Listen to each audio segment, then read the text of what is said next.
Aquabar, on dit quoi? On dit quoi? Bienvenue sur la terre des éléphants d'Afrique. Posez-vous. Posez-vous. Abidjan Talk Live est le seul podcast qui vous fera décapsuler votre bière et soulagera tous vos communs. Abidjan Talk Live. Chaque fin de semaine, enregistré depuis nos studios à Trècheville, Venez découvrir toutes les actualités et les histoires qui comptent. Moi, je l'adore ce jingle. Bienvenue à vous dans ce nouvel épisode d'Abidjan Talk Live où nous prenons de plus en plus notre envol dans les oreilles des Ivoiriens et particulièrement des Abidjanais. On n'oublie pas aussi tous nos auditeurs qui sont en France, en Belgique, au Maroc, aux États-Unis, au Canada. Merci de nous rejoindre, merci d'être de plus en plus nombreux. C'est la rentrée et avec moi, Zoul. Salut Zoul. Salut tout le monde. Tu peux un peu, je sais pas moi, salut, ouais, ça va, vous allez Alors, bien. Zoul, faut en jouer un peu. On joue un peu là, ton introduction. Tu es un non-joueur. Vous avez reconnu Kinte qui a disparu. Et voilà, c'est lui qui a des choses à Non, je raconter. n'ai pas disparu. Tu as disparu, mon gars, Bon, depuis c'est l'épisode. disparaître pour mieux renaître. Oh. Je suis là. Donc, bonjour mes frères. Bonjour à tous les auditeurs, auditrices Yes, de Côte d'Ivoire, d'Abidjan et d'ailleurs. yes. Je suis de retour. Il faut quand même que je t'avoue un truc, Kinte, c'est que déjà, on t'a pas entendu depuis l'épisode 3. Donc, Effectivement, ouais. On va essayer de comprendre pourquoi est-ce qu'on t'a pas entendu. Est-ce que tu étais très occupé ou pas d'ailleurs, mais certainement. Et surtout, t'avouer que cet épisode-là de Dolce Vita est dans le top 3 des épisodes les plus écoutés d'Abidjan Talk Live. Ah ben, écoute, tu me l'apprends, donc ravi de le savoir. Voilà. Donc tu as tes fans, hein, puisque les À ce point. Ah ouais, les gens ils viennent directement, ils se cliquent tout de suite sur l'épisode 3 Et il laisse des messages. et ils laissent des messages. On a reçu beaucoup de Je messages. pense que c'est plus un côté, une intrigue. Non, c'est parce que t'es un joli garçon. Tu plais. Non, ça, Tu plais à ces dames. ça fane avec le temps. Ça c'est C'est quand... éphémère. Et ça c'est quand on le voit. Là on entend sa voix. Ouais, mais on imagine, Non, je pense tu sais, sincèrement il a que la voix et tout. En parlant d'imaginer, donc je tiens quand même à préciser ce que je disais dans l'épisode précédent, c'est que Zoul a une panoplie de déguisements dans le studio et il aime se déguiser. Aujourd'hui, tu peux un peu... Bah alors Doudou, on t'a pas vu la soirée? Non, aujourd'hui, on n'est pas en mode doudou. Doudou, tu viens plus aux soirées là? C'est vrai, c'est le Non, aujourd'hui, vendredi. je suis déguisé en R2D2. C'est déguisé en R2D2. Exact, grand fan de Star Wars. Donc ouais, non, Kinte, tu nous as manqué depuis Dolce Vita. Vous, pareillement, et puis d'échanger m'a manqué, mais malheureusement, ouais, j'étais pas mal pris, que ce soit au niveau professionnel et personnel aussi. C'est une année de changement, une année de reconstruction et beaucoup de choses à mettre en place et ça se fait bien. Donc j'en suis heureux et c'est de bon augure pour 2024. Tu es passé en mode... Ouais, il a fini l'année déjà, lui. Ouais, non, lui, il a fini son année. Ouais. Il est déjà en Au 2024. sens propre, c'est vrai. Un jour, je vous promets, un jour, on fera le before du podcast. On va... Vous ne serez pas au courant. Vous ne serez pas au courant. C'est pas une bonne chose. J'appuierai sur ce bouton-là, enregistrement, ce bouton rec là. On te voit. Mec. Parce que nos auditeurs ne comprennent pas l'ambiance et comment est-ce qu'on se conditionne pour attaquer un épisode. Ouais, mais je vous ferai ce coup-là. Donc, toi, tu es passé donc, en mode quoi, entrepreneur?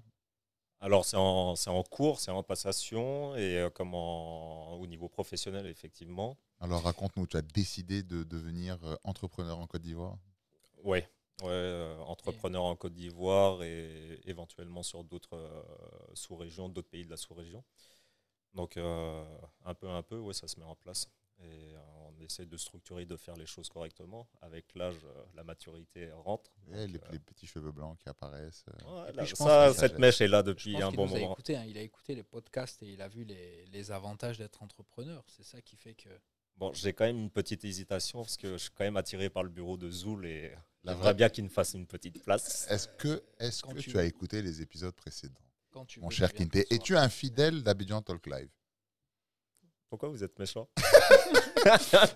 Pourquoi? J'ai fait quoi? Alors, quand tu vas rentrer à j'ai la fait maison, quoi? tu vas écouter l'épisode numéro 10 avec Oscar où on parlait d'entreprendre. en Non, Côte vous d'Ivoire. m'en avez parlé. Effectivement, je ne l'ai pas écouté et je compte bien l'écouter demain lors de mon vol. Donc, j'en profiterai. Ouais. Ouais, Et je pourrai faire un retour sur cet épisode, en particulier à mon retour, quoi. Bah, en attendant que tu écoutes et que tu sois influencé, est-ce que tu as déjà, là tout de suite, pour commencer à discuter, rencontré des difficultés? C'est difficile d'entreprendre en Côte d'Ivoire?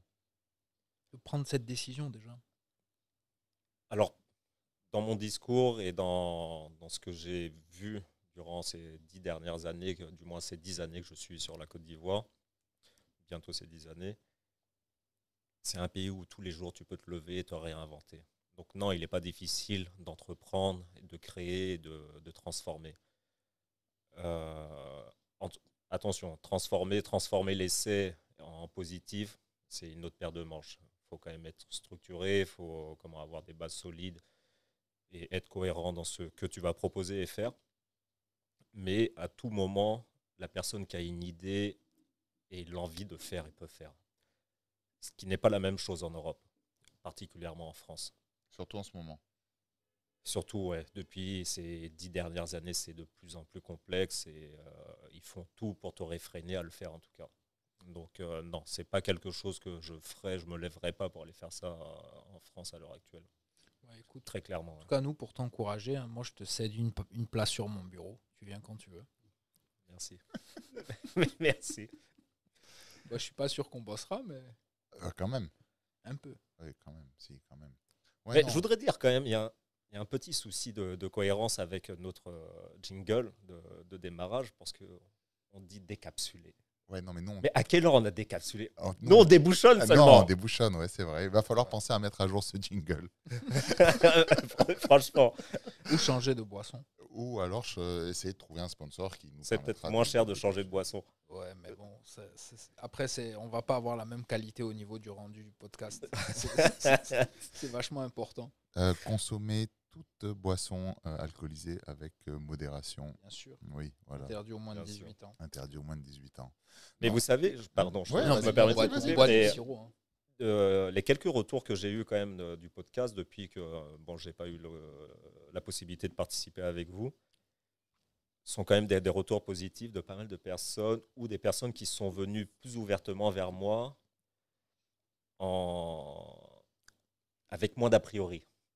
Ah, tu as démystifié l'image que tu pouvais renvoyer. Renvoyer, exactement. Ouais. C'est ça, et c'est assez marrant quand même de voir comment le simple fait de s'ouvrir, de parler, d'échanger avec vous, mais que les gens aient une perception, une vision de ma façon d'être, d'agir et autres, peut changer un comportement envers une autre personne. Ouais, ben, tu sais, malheureusement, on est dans une société, qu'elle soit ivoirienne ou ailleurs, où le paraître, malheureusement, Prime, bien sûr. prime sur le jugement que l'on peut porter sur une personne ou peu importe. Mais c'est vrai qu'on a eu pareil aussi ce même genre de retour par rapport à ton épisode et à d'autres épisodes qu'on a fait par le passé. Ce podcast est un peu une ouverture déjà de nous-mêmes sur nos propres expériences et sur comment est-ce qu'on ressent les choses. Donc forcément, lorsqu'on a des auditeurs qui viennent, qui nous écoutent et qui viennent parce que ils me connaissent, ils ou elles me connaissent, Ouais. ou te connaissent à toi, ou connaissent Zoul et nos autres invités qu'on a eus par le passé, forcément découvrent des choses que peut-être n'étaient pas... ils étaient à des années-lumière de se dire « Ah, Zoul parle... alors que quand on le voit, on peut penser que c'est quelqu'un qui ne parle pas beaucoup. » Il est mystique aussi. Hein. Oui, il est très mystique. Mais Je peux en dire autant de moi, mais lui, il est particulièrement mystique. vous découvrirez bientôt que dans un épisode qu'on a enregistré, que c'est un féru d'astronomie aussi. Donc, il a son petit télescope et tous les soirs, il regarde. Ah, je ne savais pas. il regarde les satellites d'Elon Musk passer au-dessus de la Côte d'Ivoire.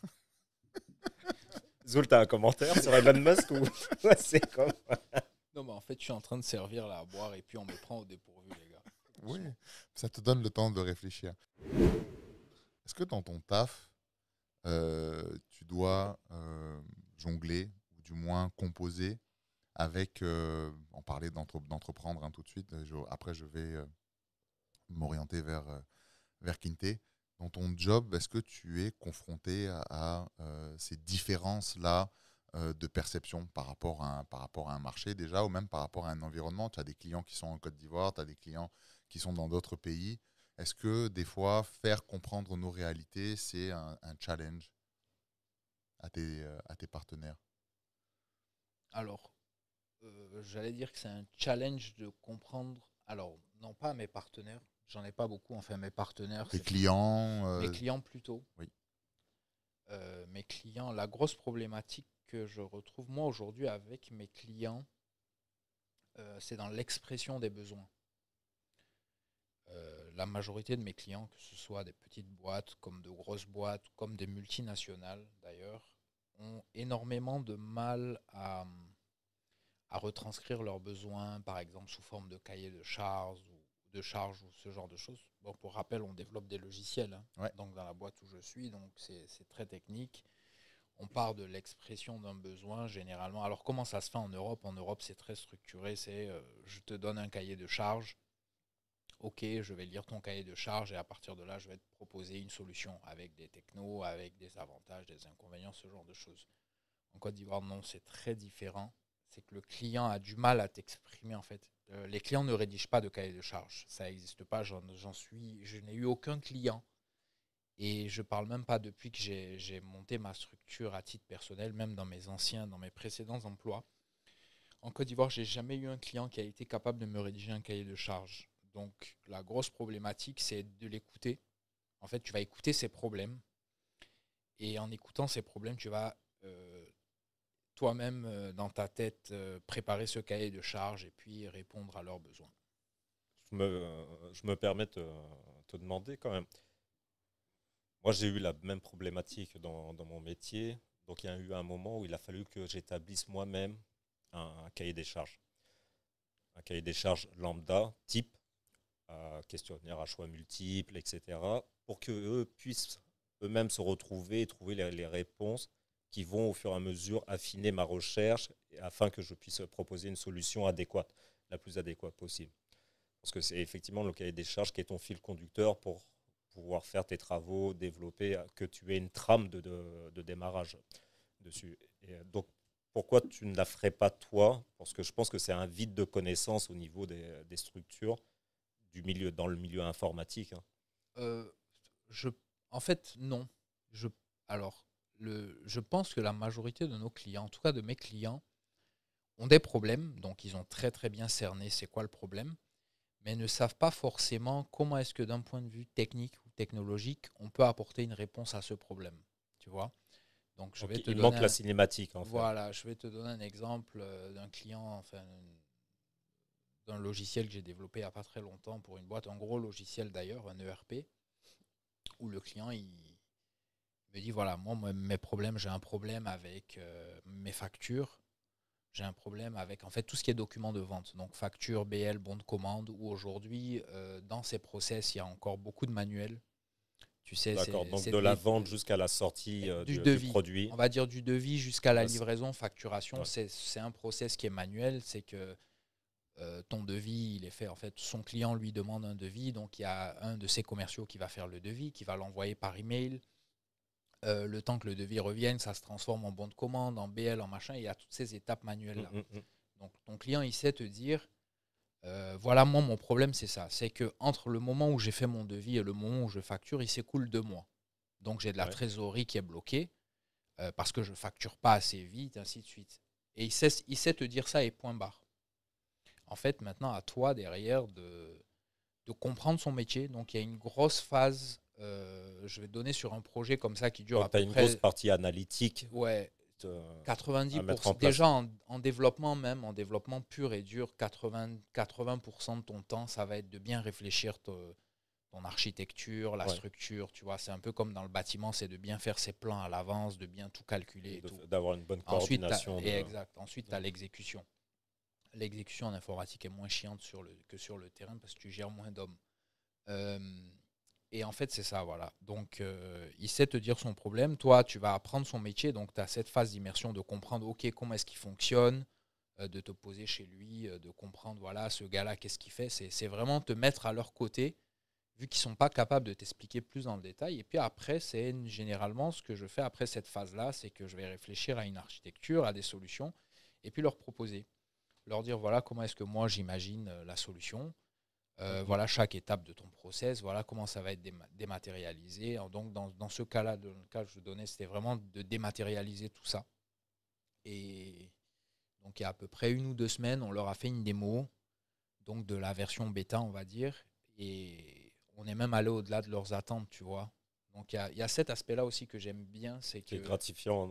C'est que le client ne s'attend jamais en fait à ce résultat, et généralement on fait plus que pas assez. Généralement, vu que tu n'as pas de cahier de charge, donc tu mets un peu la barre plus haute pour être sûr que du premier coup... que tu rentres dans ces... et là, c'est quand tu vois que ton client, pendant que tu présentes ton slide, il enlève son téléphone et il filme le slide, tu vois, c'est que... J'ai eu peur. Non, mission accomplie. C'est que tu sais que voilà, le gars, tu as le sourire sur le visage, tu sais... c'est gratifiant, bien sûr. Et dans la majorité des problèmes sur lesquels... des problèmes sur lesquels j'interviens ou des solutions que je développe, c'est vraiment ce cas-là. Tout le temps. Toi aussi, Kinte, tu as ce genre d'obstacles, de difficultés? Alors moi, j'ai eu à faire face à ce genre de difficultés au sein de la structure avec laquelle j'ai évolué pendant près de 8 ans. Et oui, c'est une problématique. Alors, on sait analyser, mettre le doigt sur le point bloquant. Mais comme disait Zoul, c'est très compliqué de créer toute l'architecture, la cinématique pour dire, OK, la cause à effet, qu'est-ce qu'il faut faire? Comment on la met en place, etc. Donc, on peut dire que, par exemple, le client typique ivoirien a un besoin, mais ne sait pas l'exprimer. Oui, parce que je pense que il y a un manque de connaissances, dans l'informatique, un manque de connaissances dans la partie procédure et l'analytique. Et c'est vrai qu'il n'est pas à la portée de tous de savoir analyser, s'auto-analyser, surtout quand c'est sa propre structure, pour dire OK, voici les points où on bloque, où on est défaillant, mais voilà le pourquoi du comment. À partir de où ça commence. Et tant que tu n'es pas en mesure de le faire, tu ne peux pas le coucher sur le papier et dire, OK, par exemple, à un développeur comme Zoul, voilà ce dont j'ai besoin, où je veux arriver, mais voici le point de départ et voici tous les points bloquants. Donc, je comprends que ça soit compliqué d'établir un cahier des charges pour des sociétés comme ça. Est-ce que vous pensez que dans un avenir plus ou moins proche, le client, ou en tout cas le prospect, saura de plus en plus ce dont il a besoin? Est-ce que c'est quelque chose qui va évoluer? Je pense que ça évolue avec l'acquis de données, de connaissances, parce qu'effectivement, les nouvelles générations sont plus, on va dire, éduquées à ces nouvelles technologies, commencent à maîtriser ou commencent à travailler avec des outils d'analytique de plus en plus poussés. Donc, ils sont censés faire de l'autocorrection par la suite, quoi. Il y a ça, il y a cet aspect-là. Il y a un autre aspect aussi qui va amener en fait les gens à évoluer sur cet aspect-là. C'est le fait, une fois que tu as fait un projet, on le voit généralement aussi chez quelques clients où, je vais redonner l'exemple de tout à l'heure, mais ce n'est pas forcément le cas où le gars, OK, il a des problématiques de facturation et tout, donc tu apportes une solution digitale qui va dématérialiser tout son process de facturation. Le gars, il va passer d'une moyenne de 21 jours entre l'émission de son devis et l'émission de sa facture. Aujourd'hui, avec l'outil, il le réduit à 2-3 jours. En fait, et c'est ça aujourd'hui le gros frein en Côte d'Ivoire, vu que tout n'est pas hyper digitalisé, il y a un aspect aussi crainte. Beaucoup de gens ont peur de l'informatique. Ici, c'est vachement présent parce qu'il y a beaucoup de charlatans. D'ailleurs, c'est le retour que j'ai chez 80% de mes clients qui me disent, écoute, on a essayé une fois avec un de vos confrères, ça n'a pas marché, le gars, il nous a fait perdre du temps, il nous a fait perdre de l'argent, Et aujourd'hui, on n'a plus envie de replonger là-dedans. Ça, c'est un gros problème. Et ça revient tout le temps. Donc, en fait, il faut convaincre. Il faut convaincre le client pour dire, écoute, non, ça ne va pas se passer comme ça. Mais bon, le client, il ne te connaît pas forcément. Donc, nous, on a dû faire... Comment est-ce on s'est adapté à cette problématique-là chez Active-Link, donc de ma boîte? C'est qu'on a inventé des business models. On a inventé un business model pour du développement sur mesure où on va donner des garanties en fait aux clients. Le client, c'est pas j'arrive tout de suite, ok, je te dis un chiffre comme ça au pifomètre. Hein. Ça coûte 50 millions, verse-moi en 25% d'acompte ou 50% d'acompte et puis je te développe ton truc. On a mis en place un business model. Bon, ce n'est pas l'objet du podcast, je ne vais pas entrer dans le détail. Un business model déjà qui va rassurer le client en face. Tu vois, je ne vais pas tout de suite lui demander de l'argent. Donc, tu sais quantifier. Comment tu le rassures? Alors, je le rassure en lui disant, en fait, dans notre business model, on ne va pas demander en fait, au client de débourser de l'argent au début. Nous, on est convaincus de notre savoir-faire. Une fois qu'on a cerné la problématique, qu'on a fait des propositions au client, on est sûr qu'on peut développer, en fait. On va lui dire, écoute, on signe un contrat, on joue le jeu avec toi. Donc, on le fait avec pas tous nos clients, avec des clients de confiance où on va remarquer que c'est des structures fiables et tout. On va dire, écoute, nous, ça ne nous intéresse pas de travailler comme ça, de faire du one-shot. On veut travailler sur du long terme, on veut bâtir des partenariats. Donc, on va investir des billes aussi dans ce projet, en guillemets. En fait, on n'investit pas de l'argent, on investit du temps, on investit des hommes. Ça, ouais. C'est de l'argent aussi. Hein. Donc, on t'accompagne. On ne te demande pas de nous payer une avance. On développe, en guillemets, à nos frais. On va supporter, en fait, les frais pendant cette période de développement qui peut durer 2, 3, 4 mois. Et au bout de 2, 3, 4 mois, tu vas commencer à nous payer. Et là encore, on est capable d'échelonner en fait, le prix sur plusieurs mois. Et on va inclure du service là-dedans. C'est que tu vas nous payer, par exemple, pendant 1 an ou 2 ans. Sur du performantiel encore. Voilà, sur la performance, sur du résultat. Mais en plus, quand tu développes un logiciel, ce que je dis toujours à tous mes clients, et en plus, ils ne te font pas de cahier de charge, tu es sûr que tu n'auras pas qu'une itération. Tu ne vas pas développer la version 1 et puis c'est bon, c'est la version finale. Je ne parle pas de bug, hein, je parle en termes de fonctionnalité parce que dès que tu amènes une solution comme ça avec des fonctions, tout de suite ça commence à mouliner de leur côté. Ils se disent, ah ben tiens, on a réussi à faire ça, mais on peut faire ça, est-ce que tu peux nous rajouter ça? Même sans ça, tu peux créer d'autres problèmes qui n'existaient pas et qui vont apparaître. Exactement. Donc si tu veux, quand tu développes un logiciel, il ne faut pas se dire, j'achète un logiciel et puis c'est bon, je l'installe et ça marche. Il y a toujours cet accompagnement-là sur la durée. Évolutif, quoi. Voilà, donc généralement, nous, on accompagne nos clients sur à peu près, en moyenne, sur 1 an. Donc en 12, il y en a certains où c'est des plus gros projets où ça va aller au-delà. Donc si tu veux, on va les accompagner dessus, on va prendre en charge les développements d'amélioration, enfin les ajouts de fonctionnalités, ce genre de choses, les correctifs. Donc oui, on sait mettre à l'aise en fait le client et du coup, ça enlève cette appréhension de se dire, bah, écoute, je suis tombé sur des gars qui m'ont arnaqué, qui m'ont fait perdre du temps, de l'argent. Là, je tombe sur quelqu'un qui investit dans mon projet avec moi, donc go quoi.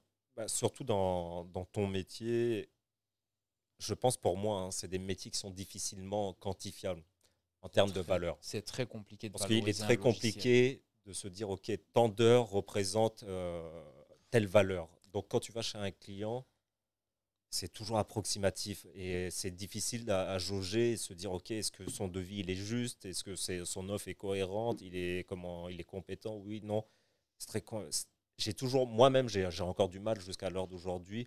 Par exemple, tu me présentes un service de RH qui va venir me dire, OK, on va venir faire de l'analytique chez vous, du performantiel, on va optimiser vos chaînes humaines, etc. Et on me donne un prix, je vais regarder le prix, je vais te regarder, je vais te dire, OK, mais sur quelle base tu valorises ça? C'est pas du concret. Ouais. C'est pas un pneu, OK, aujourd'hui je lève un pneu, tu me donnes un pneu, OK, je sais que sur le marché, il y a une valeur qui existe et je sais si je l'achète trop cher ou moins cher. D'accord? Même s'il y a un cours, même s'il y a beaucoup de paramètres qui rentrent dedans, c'est pas aussi simple que ça. Mais à l'heure actuelle, je sais me renseigner sur une valeur.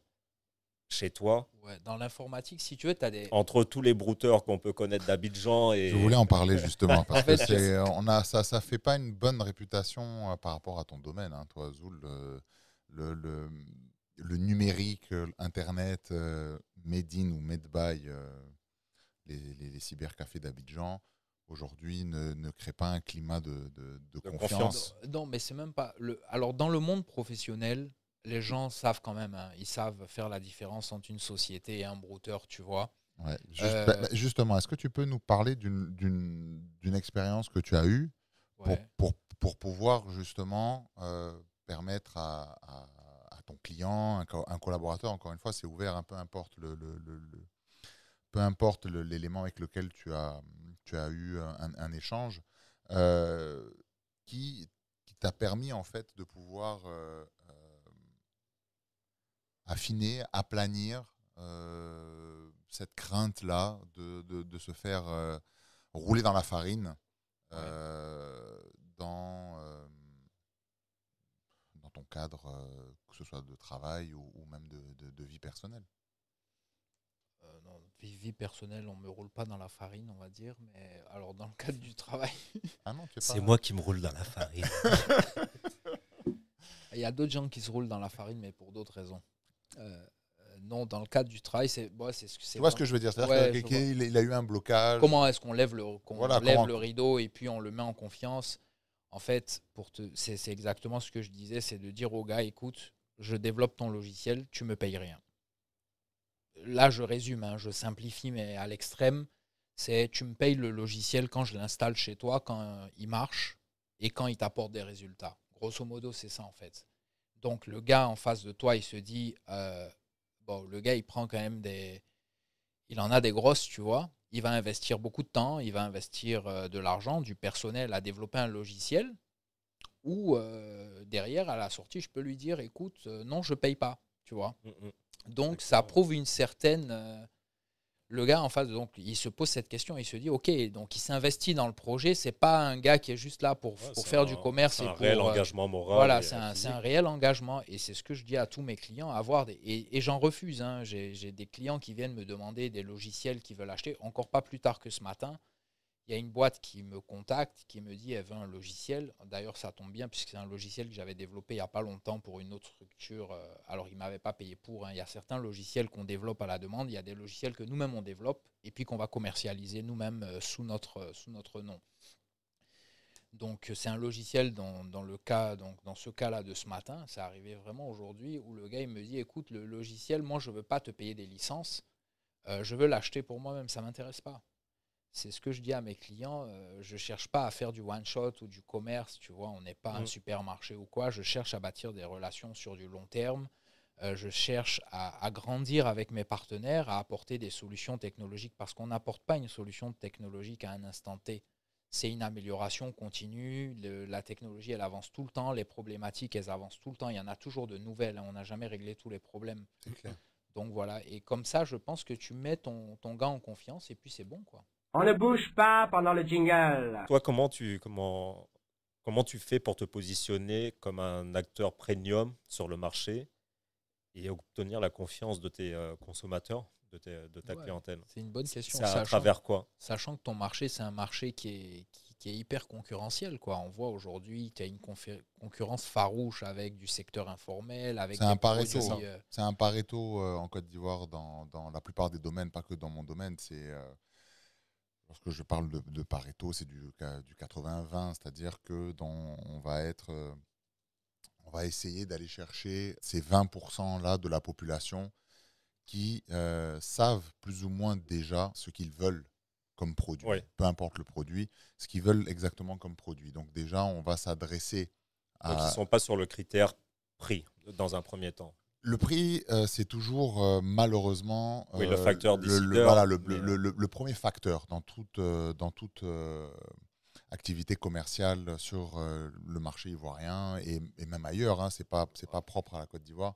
Le facteur prix, en fait, va être celui qui va déclencher ou pas, en tout cas, à une grande propension à déclencher ou pas l'achat.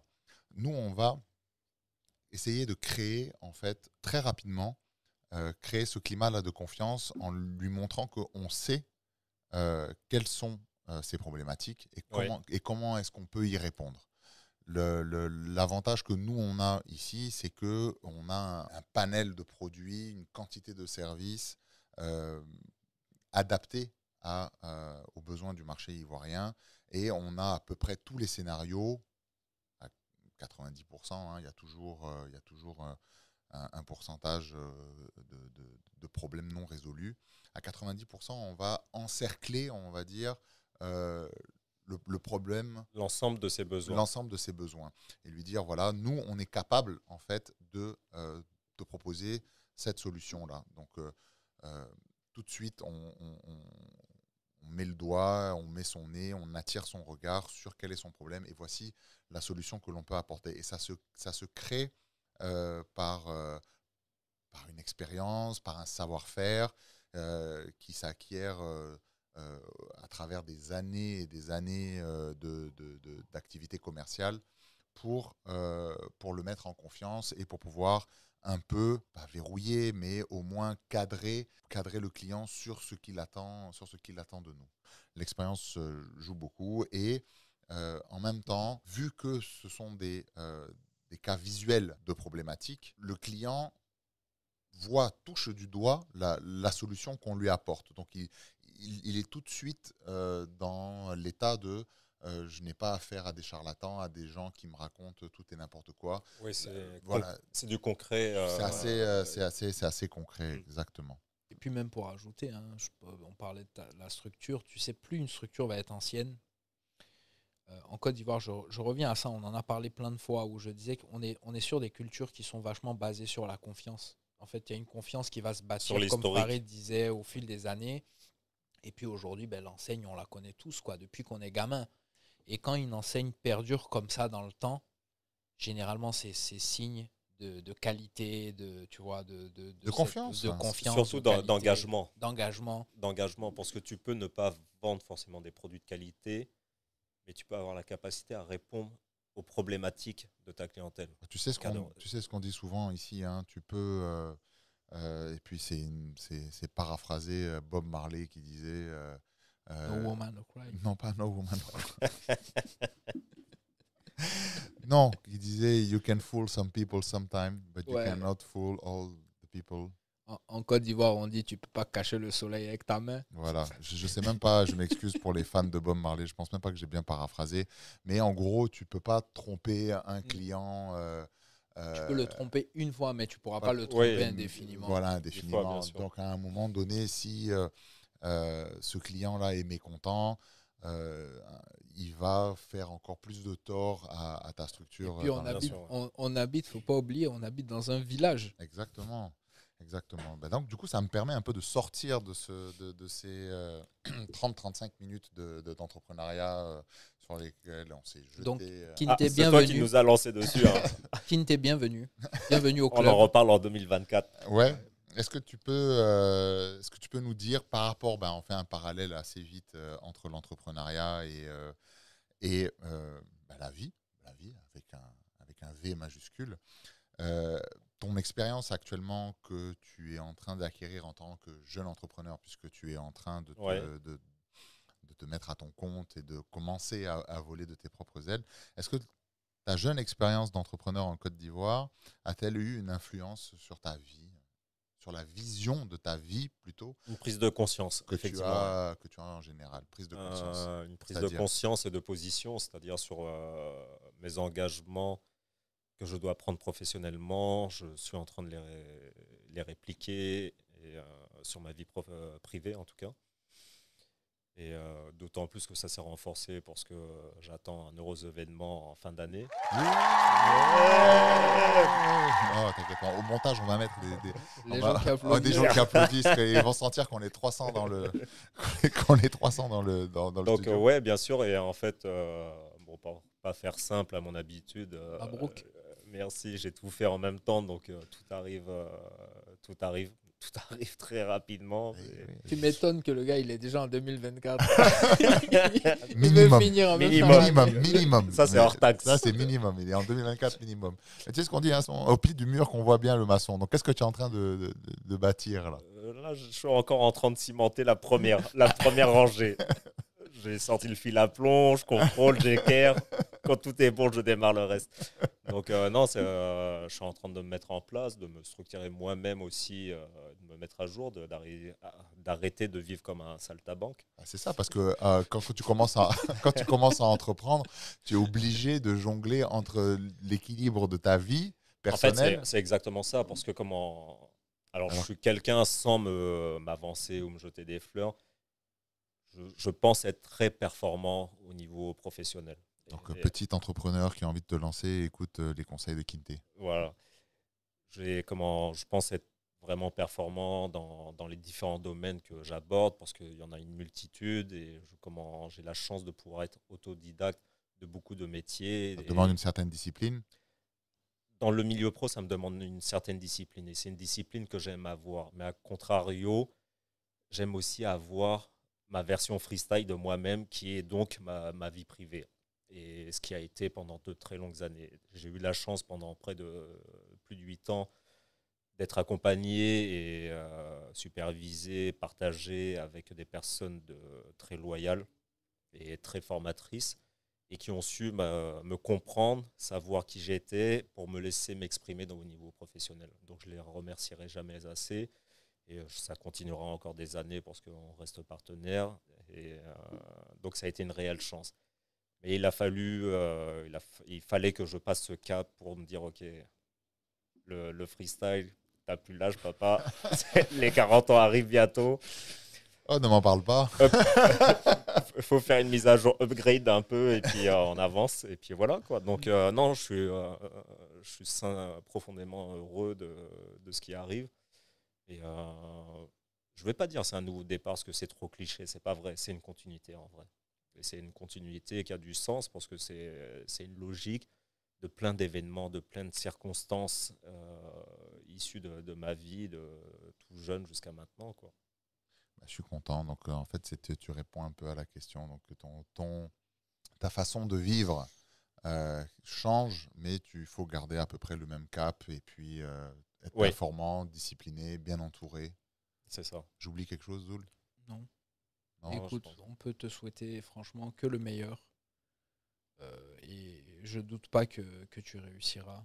Tu es talentueux. Ouais, et puis en même temps, dans tes domaines, tu es talentueux. Donc normalement, si tu as envie, si tu as la niaque, il n'y a rien qui peut t'arrêter, c'est tout. Non, je pense pas non plus. Et puis bon, pendant pas mal d'années aussi, et depuis que je suis arrivé, les premières personnes que j'ai rencontrées en Côte d'Ivoire, la première personne est en face de moi, Farid, et son papa. Et son papa est resté un guide pour moi durant toutes ces années. Et c'est une personne vers qui j'hésite pas d'aller, en tout cas vers lui, pour le consulter et être conseillé. Avec lui, il n'y a pas freestyle. En tout cas, tu marches droit. J'ai fait quelques virgules, il a su remettre ça d'aplomb. Et je pense pas être le seul à pouvoir dire ça, en tout cas, sans m'avancer. C'est la bonne école. Mais non, c'est vrai que j'ai eu à échanger souvent et ces derniers temps, il me l'a de plus en plus fait comprendre qu'il faut te lancer avant ça. Il n'y a rien de plus précieux dans l'entrepreneuriat, je pense, que d'avoir des retours d'expérience. Tu peux aller dans autant d'écoles que tu veux, faire autant de diplômes, de master à Harvard, au MIT, des diplômes en ligne, enfin tout ce qu'on veut. Hein. On en connaît des collectionneurs de diplômes. Il y en a plein, hein, à tire-larigot. Mais il n'y a rien qui vaut, franchement, avec le retour, il n'y a rien qui vaut un bon retour d'expérience de quelqu'un qui a pratiqué, surtout ici, quoi. Le marché, il a rien de théorique. Les habitudes de consommation n'ont absolument rien de théorique. Et quand tu t'assois, comme tu dis, avec quelqu'un qui a quand même 40 ou 50 bouteilles d'expérience, qui a su faire prospérer une boîte de petites pommes. Comme on dit vulgairement, il n'y a pas son deux. Il n'y a pas son deux. Exact. Il n'y a pas son deux, parce que je me suis posé la question à un moment de dire, OK, est-ce que je ne fréquenterais pas des associations, des organismes, des social clubs, tout simplement. Ouais. Et on en connaît, je pense, pas mal sur Abidjan. C'est pas ce qui manque. À différents tarifs, d'ailleurs. On ne va pas s'étendre dessus. Non, on ne va pas se faire des Mais on vous aime tous, les gars. Oui. C'est-à-dire sociabiliser pour pouvoir prendre l'acquis d'une autre personne. C'est pas ma façon d'aborder les choses. Donc. Je pense qu'il doit y avoir quand même. J'en avais entendu parler, moi personnellement, j'ai jamais assisté, enfin j'ai jamais participé à ça, Mais je pense que ça doit exister des groupes de gens ou de jeunes entrepreneurs ici en Côte d'Ivoire qui se retrouvent et qui échangent sur des problématiques. À l'époque, ils le faisaient. Ils le font, ça coûte 30-45 000 euros les 6 mois. Non, là, je vois de quoi tu parles. Non, ça, c'est du business. Ça, c'est du réseautage payant et tout. Je ne parle pas de ça. Je sais qu'à l'époque, quand j'habitais aux Deux Plateaux... Mais le problème, tu vas aller là-dedans, tu ne sais pas ce que tu vas trouver. C'est mi-figue, mi-raisin. Ouais. Tu vas faire quoi? Tu fais banane et papaye. Ouais. Non, mais à l'époque, quand j'habitais aux Deux Plateaux, pas très loin de l'école de police, il y avait un petit bar. J'ai oublié le nom. Et tous les jeudis, en fait, ils recevaient... C'était vraiment un pub, hein. Et tous les jeudis, en fait, ils faisaient un truc avec les startups où tu avais plein de gens qui montaient des startups, des jeunes qui se retrouvaient à boire un coup. Et puis, il y avait un micro qui circulait comme ça. Et puis, chacun pouvait partager son expérience. Ça ne coûtait rien. Ça te demandait juste de venir, de t'asseoir, de boire une bière. Ouais. Un peu, voilà. Et c'était vraiment détendu à la cool dans un bar. C'était tous les jeudis soirs. C'était vraiment top, il y avait vraiment de tout, hein, des jeunes entrepreneurs ivoiriens, des entrepreneurs qui venaient de France s'installer en Côte d'Ivoire parce qu'ils voulaient lancer. Le concept est mais c'est pas du réseautage à 45 000 euros, tu vois. Oui, bon, allez. C'est du réseautage qui te coûte au pire une flag ou une tuborg, tu vois. Ouais, mais moi, je sais pas, je comprends ça parfaitement parce que malheureusement, c'est le monde dans lequel on vit aujourd'hui. Si tu ne connais pas quelqu'un, tu ne peux pas devenir forcément celui que tu as envie d'être. C'est super important d'avoir des réseaux. Voilà, à Abidjan, on dit c'est pas technique. Abidjan, c'est qui connaît qui. C'est relation, voilà. Abidjan, c'est pas technique, c'est qui connaît qui. Abidjan, c'est relation. C'est vrai, c'est pas faux. Mais en même temps, il faut, Et quand je suis en train de réfléchir à ce que je vais dire, je n'ai pas envie de paraphraser quelqu'un qui l'a dit il n'y a pas très longtemps dans les médias. Il faut que, en fait, la réussite soit accessible à tout le monde. Il ne faut pas qu'elle soit... à une élite. Voilà, qu'elle soit limitée à une élite et tout. Il faut qu'aujourd'hui, on reste, comme disait El Jefe, dans le champ du possible. Et c'est ce qui fait le charme d'un pays comme la Côte d'Ivoire. On est dans le champ du possible. Je suis d'accord, mais c'est compliqué, Farid. C'est compliqué. On ne va pas refaire un podcast, je pense, sur le sujet. Mais aujourd'hui, tu as deux manières. Alors, disons que tu connais personne. Hein, je pars dans ton exemple. Moi, je suis tout petit, tout zoul. J'ouvre une start-up. Je ne connais pas grand monde sur la place. Je n'ai pas de réseau, entre guillemets. Donc, ça va être très compliqué. Et là, je te suis et je suis d'accord avec toi à 100%. Quand on ne te connaît pas, on ne fait pas confiance. Je parlais encore de ça il y a 10 minutes. En Côte d'Ivoire, c'est culture basée sur la confiance. Ah, on sait qu'il a développé là-bas. Je donne mon exemple aujourd'hui. Moi, mon commercial, il se fait quasiment du bouche à oreille. Ah, on sait que Zoul a développé là-bas, ça marche super bien, on veut la même chose, ainsi de suite. Ouais, tu crées ta relation de confiance. Exactement, tu l'as bâti, mais c'est très lent quand tu n'as pas de réseau. Et franchement, c'est très, très lent. Moi, j'ai la chance de connaître... J'ai des amis solide. Qui ont des réseaux qui vont m'aider à... Bien sûr que ça reste la plus solide. Oui, j'en disconviens pas, mais comme tu parlais de réussite en Côte d'Ivoire, pour un jeune entrepreneur ivoirien qui va lancer sa start-up, c'est pas gagné. Hein. De toi à moi, il y a combien de structures internationales qui sont venues s'implanter et que tu les as vues quitter au bout de 6 mois? Non, moi je te parle de petites start-up ivoiriennes. Le petit Ivoirien qui se lance dans un business, je dis une bêtise, hein. Allez, un nouveau modèle économique. Pour moi, ça doit être possible à chance égale. Et malheureusement, je pense qu'on n'est pas à chance égale. Certainement, tu as raison. Oui, il doit y avoir des disparités, des inégalités. Je ne suis pas du tout en train de contredire. Je ne suis pas en train de dire que je ne suis pas oui dans le monde. Tout le monde est beau, tout le monde il est gentil. Laissez-moi la priorité, s'il vous plaît. Et respectez le feu stop, enfin le panneau stop et les feux tricolores. Non, je ne sais pas ce que je suis en train de dire. Je sais très bien qu'on n'est pas dans un monde... On n'est pas équitable à 100%. Voilà, on n'est pas chez les bisounours, c'est ce que je cherchais.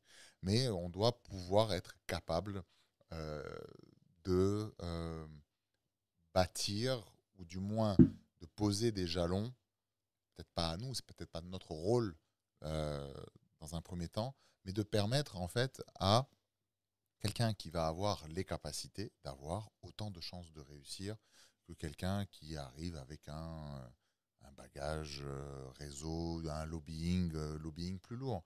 On doit pouvoir permettre à certaines structures qui ont un savoir-faire ou à certaines personnes qui ont une connaissance, qui ont passé du temps à pouvoir la valoriser et avoir une chance de s'exprimer. Moi, je pense que c'est en dehors du monde de l'entreprise, titre personnel et en tant qu'être humain, quelque chose que je dois essayer de mettre en place au maximum dans toutes les actions que je pose. Donner la chance à quelqu'un, il ne faut pas que ce soit toujours les mêmes qui soient là, que ce soit toujours les mêmes qui remportent les marchés parce que les dés sont pipés d'avance. Il faut pouvoir permettre à tout le monde qui est convenablement, conventionnellement, légalement installé, qui a suivi l'école de la République ou qui a bâti son réseau tranquillement au fil des années, d'avoir les mêmes chances de réussite que tout le monde. Moi, je suis d'accord avec toi. Je suis d'accord avec toi. Et d'ailleurs, on en parle dans un épisode qui n'est pas encore sorti pour vous, chers auditeurs. Peut-être qu'il sera sorti au moment où celui-là sera sorti. Exactement. Peut-être qu'il sera sorti d'ici là, mais on en parlait avec El Jefe, où on disait aujourd'hui, à mon sens, ces petites boîtes-là qui n'ont pas forcément du réseau ou ce genre de choses, mais la première, pour moi, après je parle vraiment dans mon cas, pour moi la première entité qui devrait aider ces boîtes-là, c'est l'État. On peut dire ce qu'on veut. Alors je ne dis pas forcément aider, donner de l'argent, non. Faire travailler ces boîtes. Aujourd'hui, l'État est très... parce que j'ai peur que tu me dises donner des prix d'excellence. Non. Des prix d'excellence, ils savent bien le distribuer. Tu l'as eu ? Non, j'ai pas eu. Non, parce qu'il faut postuler. Il faut postuler, on va t'inscrire. Il faut payer les 45 000 € et puis tu reçois le beau papier. Un détail, une broutille. Non, mais en fait, aujourd'hui, le plus gros client en fait, dans un pays, c'est l'État. Parce que l'État, on va pas se faire des amis avec ce podcast. Non, mais on n'est pas méchant, on dit des réalités. Aujourd'hui, si l'État n'a pas accompagné d'un point de vue, parce qu'aujourd'hui, s'il y a des actions, je ne dis pas que l'État fait rien, l'État aide des petites structures avec des fonds en fait, mettre à disposition des budgets pour aider les fassent de la mise en valeur de et même ça, moi je pense que 1 milliard jour. Ils enlèveraient cet argent-là. Et à la place de cet argent, ils donneraient des marchés plutôt à ces startups. Ça aurait 50 000 fois plus d'impact. Ça aurait 50 000 fois plus d'impact parce qu'on en a parlé plusieurs fois. On en a parlé dans un précédent podcast avec Oscar où on disait que ce qui va permettre à une petite start-up ou un jeune entrepreneur qui se lance de tenir cette première année ou deuxième année qui sont vraiment critiques, c'est d'avoir un revenu fixe tous les mois. Tu vois, d'avoir un client sûr ou 2 clients sûrs qui lui permettent de couvrir ses charges pour être à l'aise. Et aujourd'hui, à mon sens... Le love ou le family money. Le love ou le family money. Mais pour revenir par rapport à l'État, au lieu de donner de l'argent ou de créer des enveloppes, il y a un scandale actuellement sur une petite start-up ici que l'État avait financé énormément d'argent pour monter des salons de coiffure. Oui. Je ne sais pas si vous en avez entendu parler, c'est passé dans les journaux. Ah non, je n'ai pas eu le retour de ça. Le gars, il a pris je ne sais plus combien de dizaines de millions, c'est énorme. Le gars, il n'a rien monté comme salon de coiffure, il a bouffé tout l'argent, il a disparu. Enfin bon, scandale local. À l'ivoirienne. Voilà. Et moi, à mon sens, il ne faut pas donner d'argent, donner plutôt des marchés. Puisque l'État est le plus gros consommateur de services, en fait. Surtout qu'il y a beaucoup de choses à bâtir, à construire, exactement. Et il y a beaucoup de choses à faire. Mais malheureusement, aujourd'hui, l'État, encore une fois, se retourne toujours vers des partenaires extérieurs, ne pioche pas localement, ce qui est très dommage. Pourquoi ? C'est donner pour reprendre. Ah, écoute. C'est pas moi qui l'ai dit. C'est possible. Hein. C'est pas moi qui l'ai dit. C'est possible, mais c'est dommage. Bon, clôturons. Donc, on arrive à la fin de ce podcast. Merci, Kinte, d'avoir répondu dans ton planning bien chargé à notre invitation. Enfin, ce n'est même pas une invitation, tu es chez toi ici. Et on espère que tu ne vas pas attendre 8 épisodes pour revenir. Zoul, je te laisse le mot de la fin parce que je me suis rendu compte qu'à chaque fois que c'était moi qui terminais. Est-ce que tu as quelque chose à dire à nos auditeurs ? Écoute, là, non. Salut les terriens. Salut les terriens. Et puis... Putain, elle était chic cette émission. Elle était chouette, elle était vraiment chouette. Magnéto, Serge. Non, et puis à très vite. Hein. À très bientôt. Ciao. Ciao, ciao.